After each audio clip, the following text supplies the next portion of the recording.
you want to be a long-term rideshare driver, I think that that is okay, but only if you insulate yourself from the tomfoolery that Uber and Lyft does. That means having a paid off car. That means having a 3 to 6 month emergency fund. That means when your car is getting up in mileage, you start putting away $200 every week to start saving for your next car. That means not using debt. You just want to make it so where if Uber and Lyft just starts not paying enough, you're insulated from it. You can still do Uber and Lyft because you've kept your expenses low. I know some drivers, they pay about $1,000 a month for Tesla insurance and their car payment. Anything could happen and they still have that $1,000 a month.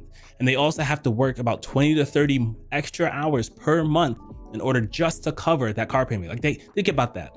They have to work 30 hours before they even break even on just their car payment and insurance. If you want to be a long-term rideshare driver, you have to insulate yourself from that. You have to pay off that debt so that, you know, if something happens, all the internet goes down across America for a week, just like you did on what was it, Thursday, you'll be okay because you've kept your expenses low and you want to do this for a long time. And so you've prepared yourself to do this for a long time. You can also start a solo 401k, which is a retirement investment account where you can match yourself. I believe it's up to 50%. I haven't made a video on that yet because I'm not there. I try not to make too many videos about things that I'm not doing because I know that once I do the thing, I'm going to learn more and have better information to give to you. But once I'm out of debt, I'm going to start investing into a solo 401k, which is what we should be doing to retire with rideshare. So if you want to do rideshare long term, you definitely should be looking into 401k. Don't wait for me to do it and teach you. You should pay off your debt and then invest 15% of your income into a solo 401k. There are crazy benefits to the solo 401k. We won't touch into it too much. We're going to dive back into the comments. I spent way too long on this. Please don't get a new car for Uber and Lyft. Just don't. No one has made a great argument for why someone should get a brand new car. Even a 2-year-old car will save you significantly more money than the new car. Just based in 2 years, a car depreciates about to like 60 something percent. So 40% of the value of your car is gone in 2 years. Why not let someone else hit that depreciation and then you buy that car?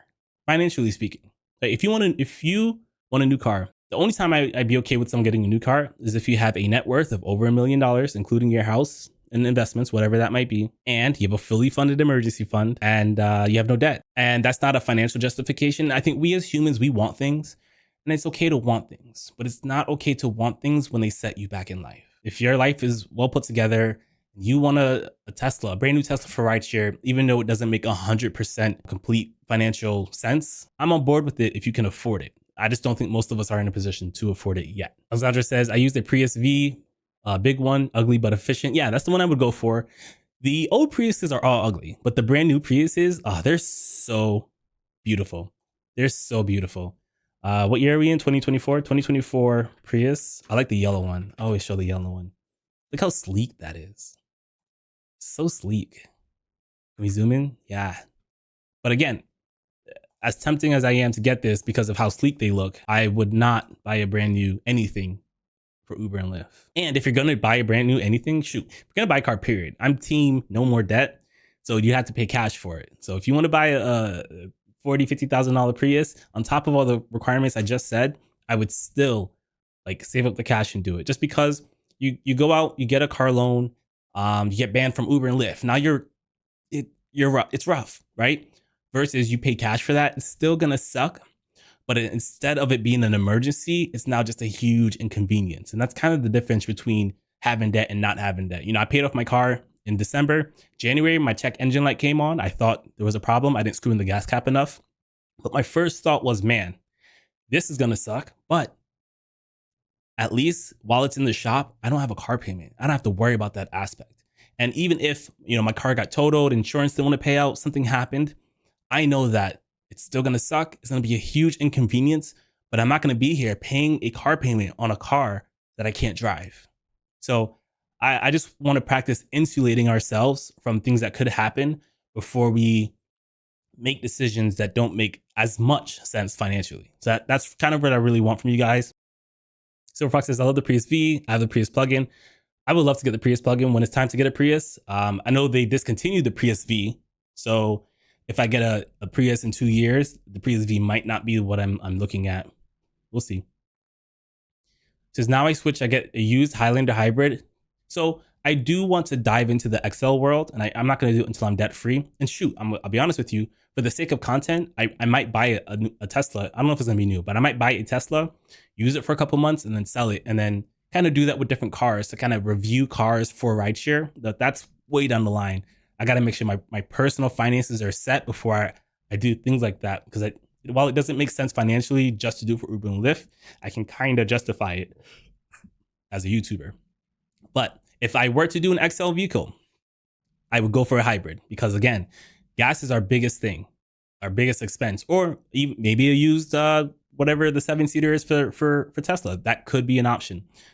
So my opinion was more based off of base rides, and I don't have much an opinion on XL, Comfort, Black, or whatever, just because I haven't really been doing that. So unsure about if that category of stuff is worth it, but I invite you guys on the journey to explore those stuff with me over time. 2020 to get the screen. Silver Fox says my Prius had 432,000 when I sold it. That's dope, bro. That is such a that makes me feel happy. Yeah, 40. That's a huge number. It aged out of Lyft. That's why I sold it. That's good. Someone who might want to do food delivery, that's a good car for them, or it might be a great car for someone who's just starting to drive. Alexandra says, first easy thing to learn with car, change the air filter. I do need to change the air filter, especially since pollen season is coming up. Especially with Priuses, they have like an air filter on the side of the door. If you don't change it, it'll overheat the battery. Silver Fox says, I know all the faults of Prius. They're very reliable. Each generation has its issues. Yeah, I have noticed that. I joined so in anticipation for wanting a Prius, I've joined a bunch of Prius Facebook groups to kind of learn over time. And that's what I'm talking about, like convenience versus actually like putting in the groundwork to make a great decision. That's part of the game. And the more you're willing to do, the more you're going to insulate yourself from making the mistake, which will make buying a used car more worth it. Alexandra says, when I get a car, I put covers on it. I don't trust clients getting in the car. I wish I did that earlier in the game, but I have it now. And most of the people don't even realize it's car seats. I don't recommend the fabric unless it's waterproof. When you use the waterproof seat covers, they're a little more expensive, but the reason I got a seat cover is people would make messes in my car, and I could clean them up. I had the little water vacuum and whatever. The problem was waiting for it to dry. It took like 8 hours. That's 8 hours of not driving. So with the seat covers, if someone makes a mess, I take my pictures, get my cleaning fee, clean it up. I keep cleaning supplies in my trunk in a bag, and then I can keep going. So in that sense, it's worth it. Sometimes I'm kind of like, yes, throw up. And then, I make money that way. But people have only thrown up 4 times in my car. So it's not a bunch. I've been doing it for about 3 years. I think that's okay. Alexandra says, it's never about the look. It's about the savings. I love it.